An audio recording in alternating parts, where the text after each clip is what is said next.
Welcome to Real Estate Essentials. I'm Jay Deher.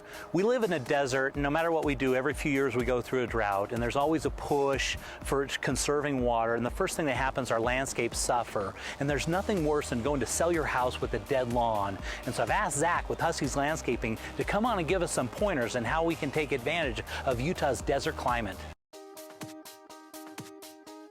I'm Jay Deher. I've been on top of Utah's real estate market for over 10 years. I will show you things about this market that you never knew.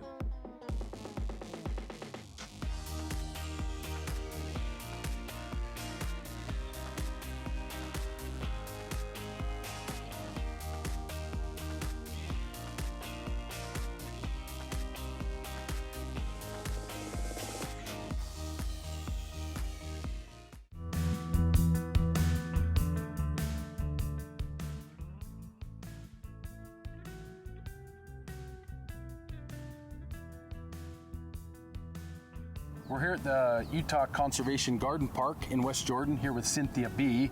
We want to get some ideas that we can take to our customers, and also common homeowners can come down here and see what is good to be able to conserve on water. Absolutely. You know, this garden exists to teach everyday homeowners how to landscape for Utah's climate. So whether you've moved here from someplace else, or you just feel like maybe you could be a little more efficient in your own landscape, that's why we're here. The garden is 7 acres, and it's full of ideas that regular, everyday people can copy.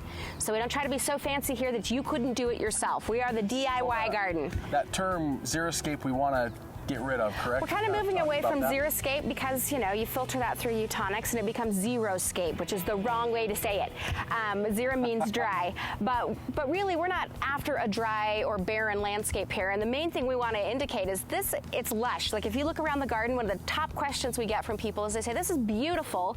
Could you show me where the water-wise plants are? I try to implement in a lot of the landscapes that we install are just the potting annuals. Absolutely. Be able to get some really decorative pots, a nice dry stack wall here, and the concrete.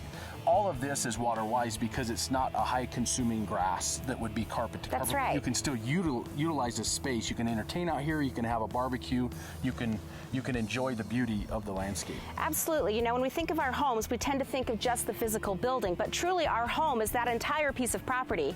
And each month when we pay the mortgage, we're paying a mortgage on every square inch we own. We may as well be getting our use out of it. So over here, we always talk about pollinators too, and you want to implement those in your yard.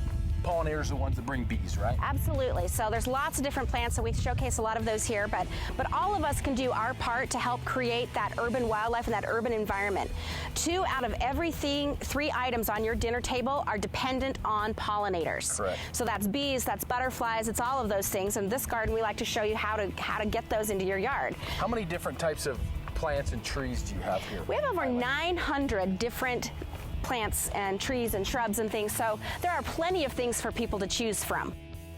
To me, I love the flagstone pathway, the dry stream bed, just areas in your yard that you don't have to have carpet to carpet grass. Absolutely, and just as a little design tip, what makes this pathway so enticing is you can't see where it ends from the beginning. Every child that comes through this garden, and most adults, want to follow it just to see where it goes because it creates that sense of interest and wonder. And so that's what we want people to do in their landscapes. Don't just show everything from the beginning. Let's create, you know, these interesting little vignettes. And so that's one of the things that this little pathway does. A lot of the beauty and just the peacefulness of it comes from the shade. When we have shade, we have larger trees that we plant in our landscape. We create that shade, and when we have shade, we need less water. Absolutely. You know, in fact, we've actually had to come in and change out a bunch of plants here because this garden's only 12 years old in the section that we're at right now. At first, they were probably sun tolerant. Absolutely. And now we've got more shade, so we've had to go back and change out to plants that will take dry shade. So here is that full-on 100% xeriscape type. Yes. That you told me earlier that there's irrigation in here, but you've since turned that off because these plants don't need anything but natural rainfall. Correct, and this isn't necessarily what we're advocating for most homeowners. We want to show the full range of what can be done, but we want to give you all the options so you can decide what works for you. You know, we're coming up on kind of a traditional Utah Huskiez Landscaping. Yes. We have some grass, we've got more trees and shrubs, Yep. and we have in here a pergola, we have some hardscape, because we want to utilize, like you said, every square foot of our property. We only have so much. That's so why right. not That's make right. you go out there and have it an outdoor living space? You know, for example, the pergola is a great way to have instant shade, because Absolutely. most of the time people don't want to just sit out in the hot sun. That's true. They want to be able to sit in here, enjoy the space, enjoy the area with their family and their friends. Absolutely. Plus it gives some interest and some structure out in the garden, and it makes it feel like an extension of the house. I really like it. All right, so this is the original part of the garden, and it was kind of designed as a neighborhood street, and these pergolas kind of mimic houses, and we show different amounts of water that the different types of landscapes take, so you can kind of get an idea. And then if we move into the newer part of the garden, this was established to teach people how to do it. So we have 3 paths. We have a design path, we have a maintenance path, and an irrigation path, and those will all kind of help regular homeowners learn what they need to know. Because I have young kids, you can always incorporate some little design feature in your landscape for kids to enjoy. This isn't a typical sandbox, square sandbox. No. It doesn't need to be, where they can get in here and they can also use it and just have a great time being kids. Absolutely, and we use it to teach kids about root systems of plants. You can see we have our fun little plants there with the rope root systems, and when we bring the elementary school tours through here, that's one of the things that we talk about is what roots are and how they grow. So this section here is all about mulch. Why you need it and what the different options are. Of course, every kid loves those blue rocks. But just to show now, does it mean that everything in here is right for your yard? Absolutely not. But you can see what's available and what kinds of things will work so people can make a decision based on their own aesthetic or what they like. Population alone in this state will drive the need for conservation. We simply will not be able to provide water at the same level that people are used to moving forward as our population continues to grow. Succulent garden, that's truly what people are expecting the whole garden to be when they come, the cactus lava rock thing. Yeah. Good news, it's not, but we do have one section where we're going to show that off. So, and this is our cactus lava rock. But this is the only place in the entire garden that we utilize this. I really think it's beautiful. I mean, you could add this in a little nook of your garden. If you have a larger acreage property, absolutely, you could utilize this space all the time. And again, just proper use of hardscape. You know, a small, and people think backyard patios, but you know, a small patio like this by your front door with a couple of chairs totally cuts down your front yard maintenance, and it also changes the way your property reflects out to people. If you want to improve your curb appeal, that is such an easy way to do it. You just took out some of that lawn that is requiring the maintenance, and you put it in an area where you can sit and meet the neighbors. It sends a very friendly vibe to your front landscape if you have one of those little seating areas. And so just a small area like this can make a huge difference in how your property feels and the welcome. And especially if you're looking to buy or sell your property, you know, that curb appeal becomes a really big deal, because if someone doesn't get out of the car, you're not going to make the sale.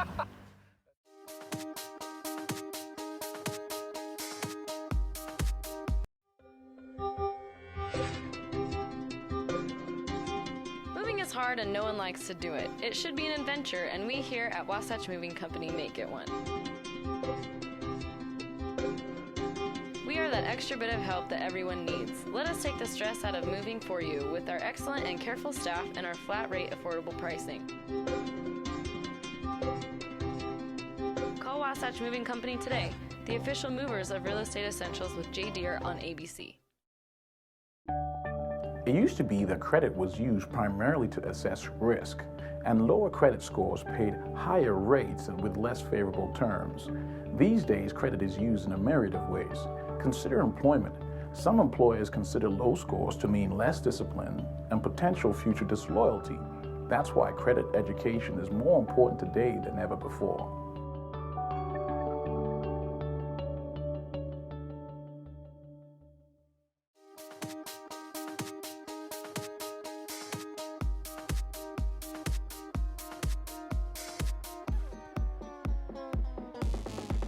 Market in a minute comes to you from my Cottonwood office. The census just came out, and the number 3 fastest growing city in the nation is South Jordan. And so if you're asking yourself, why is South Jordan growing so fast? Well, it's because of Daybreak. Daybreak's only built out a third at this point, but they've had over 200 sales in just the last 6 months. Daybreak's so popular because it's eco-friendly environment, family, neighborhood, and they've got a hospital out there and businesses, and they're growing like crazy. So the city of Daybreak, well, it's actually not a city at this point. but it's still part of South Jordan. But have you ever heard of the city, White City?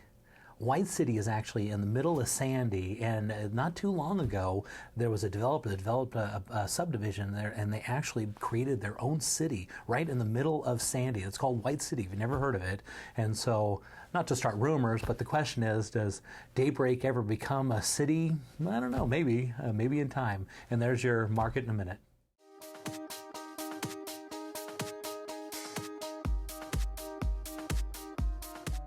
Oftentimes, our clients come to us at the most challenging and difficult times in their lives. We found that at these difficult times, what really makes a difference is knowledge, and that's where we come in.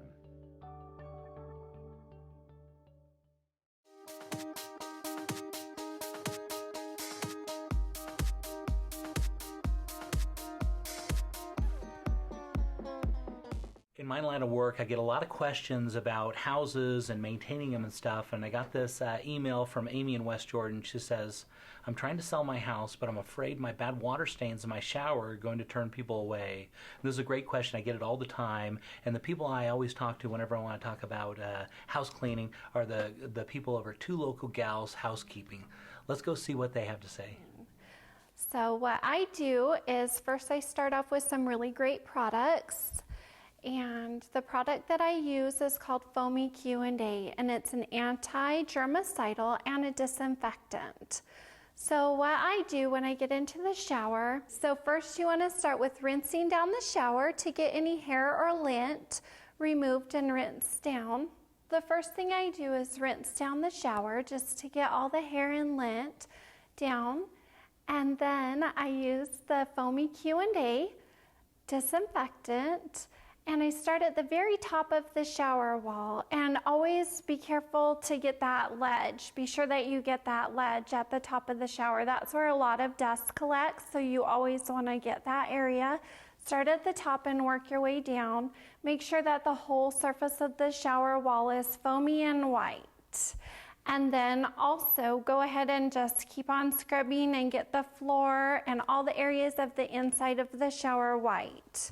And if you have any hard water deposits on the glass, if you have a glass shower door, you want to get that area with that product as well, because it does a really great job. And then you just let it sit for 5 minutes to kill all the germs, and I usually go clean something else in the bathroom while I wait. And then come in and rinse it all down. And after everything's rinsed down, I dry it with the Dry Clean microfiber cloth. So then you just want to dry down all the surfaces really well. Make sure that you get in between the tiles and get the grout really well, and make sure that everything is dried down perfectly down to the shower floor. And on the shower floor, sometimes some showers have the texture on the bottom. So what I like to use is a magic eraser, because it pulls everything right out of all the grooves and leaves everything really white and shiny. So that's a really great trick to know.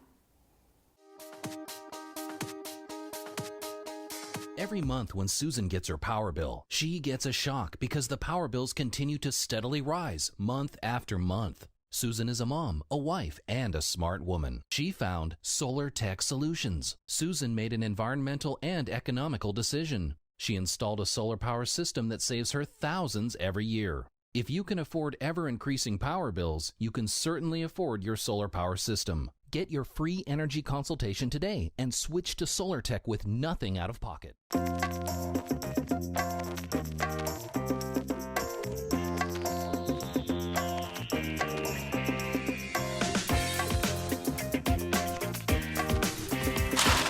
You don't need someone dropping the ball on your mortgage. Recruit a professional. Darren Rhodes, Utah's Mortgage Pro.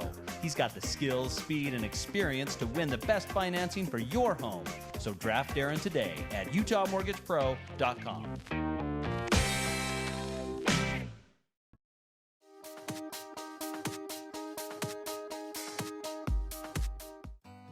Cynthia, here we have the clay, loam, and sand type medium. I try to educate our customers on make sure that we know what type of soil we're dealing with, so the plants that we plant there are going to thrive instead of just survive. Absolutely, and this is the reason this exists, is just to show people how water behaves. So this is a gallon of water. If you pour it onto these different soil types, how that water is going to behave. And you can see in the clay soil, it stays more horizontal and it takes a long time to seep in.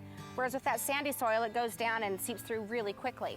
And so part of the reason you need to know that is so as you're setting your watering for your landscape that you're watering appropriately. So no matter how much water I put on that clay soil, it's only going to be able to absorb a certain amount at any given time. What do we have in these bowls here? This is our compost salad. And so we want people, like it does smell like a compost salad. I'm going to give you that one. So we actually let the kids stir it up a little bit when they come to visit. But really, we want to utilize those yard clippings. No, that's free labor. Got to get it where you can. Now, so what we want to show here is the types of things that you can utilize to create compost. So from their own yard, right? Right. One of the things that's filling up our landfills, of course, is yard waste. And so whether you decide to make your own compost or if you still want to take your green waste to the landfill, just take it separate from any garbage or any items like that you're throwing away. Drop it off at the green waste area, and the landfills will turn it into compost that they then resell, so that helps support the landfill. Nowadays. So we've got grass in here. What else do we have in here? So we'll have grass, we'll have, bits of tree bark, of course, manure, that's a big part of it, straw, any of those kinds of natural things. We can use some of our kitchen scraps as well, of course not meat. And we quiz the children, the school kids, when they come here on what you can put in and what you can't. Nothing inert, we don't want to put rocks in it, And you need a lot of sunlight, right, to have the right, because you want to get that heat building up in the pile so that it can kill off the bacteria. I've seen people have a compost bin or whatnot, and it's back in the shade, and it just doesn't work. It's not going to work because it needs to build the heat inside that pile so it can kill all the pathogens and the undesirables that might be in your compost. And water's key to that too, because underneath is where it's actually getting to the proper temperature. That's right. To cause that decomposition. And so if that's all over, if that process is overwhelming to people, then just collect all of your yard waste separately from everything else and either use your green waste can if you have it or deliver it to the landfill where they will turn it into compost for you. Take your load of unfinished out and pick up a fresh load while you're there that's ready to use. Great so if that's overwhelming and you don't want to get into all of that, there are great eco-friendly alternatives.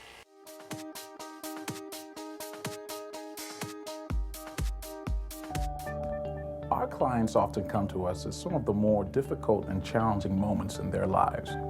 They are reassured to learn that we uphold the highest levels of confidentiality, privacy, and integrity. We believe in earning their trust, and our goal is to help build their financial confidence. Our mantra is simple: change your credit, change your life.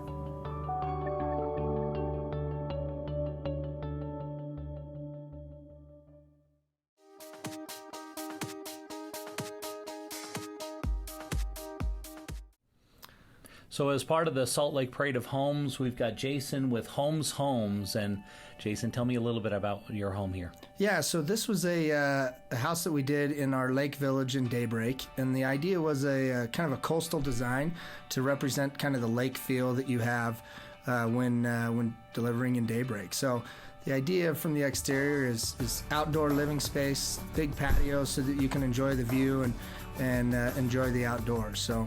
Yeah, they do a great job at their Daybreak of doing unique homes like this, which I just love. So as we're heading inside here, tell me about what you designed, what you created. Yeah, so inside we have a very open floor plan. You actually walk through the door, you'll have dual fireplaces in the family room and in the dining room. But it's very, very open feel, which people have really liked lately. And so we tried to have that with a lot of open windows, a lot of natural light. As you can see coming in here, you've got multiple doors to enter into each patio and be able to kind of have that indoor-outdoor living experience. Yeah, beautiful work. So tell me a little bit about the kitchen as we're headed this direction. Yeah, so the kitchen has a lot of features to it. Stainless steel appliances by GE. It's got a nice quartz countertop that has a really clean look and feel. And then we went with the white cabinets that are very, very popular in today's marketplace. Especially in like a beach house, right? Yeah, no question. So the whole idea of the design is to really entail that beach feel, that coastal environment. So yeah, all those white walls and white casing, and then the kind of muted kind of greens and stuff. Exactly. Yeah, and then we did a lot of trim work too throughout the house. That freeze board on top, casings throughout. A lot of little details that you would see kind of in the East Coast or even on the West Coast. Okay, good. So who's your decorator on this project? So us as Homes Homes is we have a team that does all the decorating, you know, we focus on really trying to hit our demographics and understanding what that look and feel is ultimately going to be like in the end. And we think we pulled it off here very well. Looks great. So heading up here, upstairs, it looks like you've got kind of just an open area that you can step up. Yeah, I got a nice little loft area, and then we open into the master bedroom that has a really, really nice master retreat. So, you know, kind of your space to call its own. A lot of natural light with big windows in the master bedroom on both ends of it. You have an open view of the lake from your master, and then a really, really nice master bathroom with a freestanding tub, big shower, and kind of creative sinks by Kohler. So we use all Kohler faucets and Kohler sinks, which we find them being very reputable in the marketplace, and we really like their feel and their designs. Yeah. So are you guys building a lot up in Daybreak then? We are. So we're the Daybreak's #1 builder. We're going to build a third of the houses in Daybreak. Wow. Which, you know, we just actually had our over 1,000th builder or sale in Daybreak. Wow. So that's a lot of houses. Yeah, a lot of houses. Daybreak's really growing. No question. So if somebody wanted to contact you and wanted more information about Homes Homes, how would they reach you? So our website's going to be the best, which is www.homeshomes.com, and that's HOLMESHOMES.com.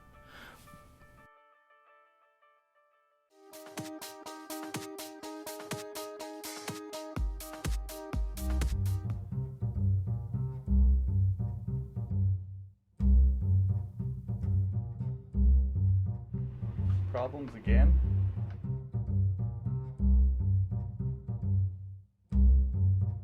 All right. You should be taken care of.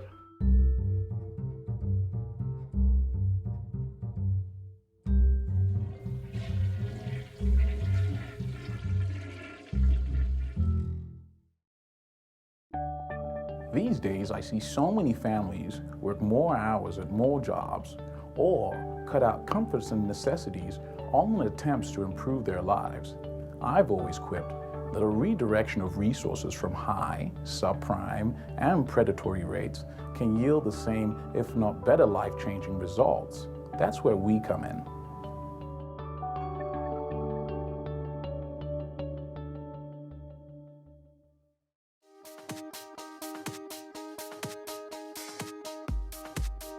So this is our 2 backyards. So we can open the little doors. And it just shows the difference. So the exact same square footage, shows your typical Utah landscape. And yes, every school kid gets in the doghouse. So we show your typical Utah landscape. It is carpet, corner to corner grass. Right. With the dog kennel that there's usually just... And the shrub that's just sitting there in outer space with no context or purpose. Yeah. And the tree that's not doing so hot because it's planted in the wrong spot. And with the lawn, and it's competing with the lawn for water, which trees do not prefer. Other than maybe throwing a baseball around or a football, there's really nothing else you can do back here. In most of the newer neighborhoods, they're having a park inside of the community. So like I go and hit the baseball with my son at the park. I don't need my yard anymore. So I have really little grass. So we have little maintenance on it. Right. To me, this is more appealing to me because when we entertain, come home at night, we actually go outside in our backyard and have dinner outside. There's a reason to be there, and there's a usefulness to it that you don't experience in the other landscape. And so, you know, certainly creating some of those areas that provide an extra function, it makes it an extension of your home. Yep, and that's I try to sell people on every time we're doing a landscape. Let's make every last little, you know, piece of property something that you can use. Absolutely, you know, and even the little corners here, we actually call that Playhouse the clown car. Because when we get our elementary school tours here, they try to see how many kids they can fit in it. But even that corner that might not otherwise be utilized is getting useful. Once again, trees are the big key to this because they provide the shade. At night, between the 3 and 7 o'clock hour, it does get really hot. Right. So if you have those on the western exposure of your house, that's going to provide that shade you need. Absolutely. As you can see, this is completely full of plants and totally lush, and we want to show you, and that layered of the plantings, you know, to get different layers of plantings within your landscape so it creates different levels of interest. And you know, you can fill in nicely. This plumbago is a wonderful ground cover. This foliage will all go nice and burgundy during the fall. and provide that extra season of interest, but it keeps the weeds down and everything else and still gives you that green. We don't have to use lawn exclusively to create that large swath of green down low. There's lots of alternatives that we can use. All the ground covers. Sure. So here we've got the main common area, right? Yes, this is our main plaza. So I really like your grand plan. There's not enough money all the time for everything that we want, but we have that $1 million idea, if you will, and we're working towards that. I love the plan of action. So tell me a little bit about this space. Obviously, we've got some pots again in the meantime to give us the beauty that we want, but tell me about this structure here, what it's going to be. This has been planned for years. You know, you create that overall plan and then you just enact it as you can afford to. So all of the infrastructure is in place to support it, but you can see the little pipes coming out of the wall. We did get all the grant money we needed, so this fall we'll start installing it, and this will become a water feature, but not your typical water feature. It functions from site water. We collect all this water that falls on the site, so right now our water tank's pretty full, and then that water will be pumped to this feature and will filter down through. So when we have rain events like we've been having recently, there's water in the tank, and the little mountainscape that we'll have on here will flow with water, and it will bubble, and it will be great. And when we go through the dry parts of the summer that we always have, then it will just be sculptural and there won't be any water. The water in there will shut off when it's not available in the tank. And so the purpose of that is to really teach people that, we have a very cyclical supply of water in Utah. We're fortunate because we have our mountains and our reservoirs, so that, it's not how much water we get, it's what we can keep. It's what we can hang on to. And so even in years where we have a lot of water and there's, people all don't have to worry about it, we have plenty of water this year, what might save us the next year is the water we didn't waste when we had it. Because really it's about how much water we can store. Well, I love that idea because in nature too, if you go to me and my family love to hike to waterfalls. Sometimes when there's a lot of water, they're really grand, and sometimes when there's less water, they're just this little trickler, but that's just nature. Even though this is a man-made structure, we're utilizing that same natural thing. Yeah, we want to showcase that same thing that is what is out in nature. And truly, what this landscape, all of this garden tries to show is we take the context of Utah, the place we live, and we think about what would the ideal version of our natural environment be, and that's what we try to create here. So we're not trying to superimpose a natural environment from somewhere else artificially on our landscapes here. We're trying to look at what feels natural and right in this area and then make it the ideal version of that. I love the ideas, and to me this is everything that I could want being a professional in the industry, to come and get ideas, have people come here and get ideas. So thank you for showing us around. Thank you so much. By knowing these simple water conservation techniques, you can save the environment, you can save a little bit of money, and you can keep your property values as high as possible. Now remember, real estate's all about local knowledge and timing, and that's what you get here on Real Estate Essentials. So Darren, I got a joke for you. Okay. Is it a good one? You'll decide. Okay. So the other day, two ladies are walking up the canyon and they stumble across this frog. And the frog says, "Help, I'm a realtor that's been turned into a frog from an evil witch." The ladies pick up the frog and the frog says, "All you have to do is kiss me to turn me back into a real estate agent." And the lady with the frog immediately stuffs the frog down in her purse. The other lady says, "What are you doing? All you have to do is kiss him and turn him back into a real estate agent." She says, "I know, but a talking frog is worth far more than a real estate agent." Right. You like that one? 5 out of 10. 5 out of 10. Oh gosh, I thought it was better than that, but okay. How about this? What's the first thing a real estate agent does in the morning? What's that? Eats lunch. Yeah.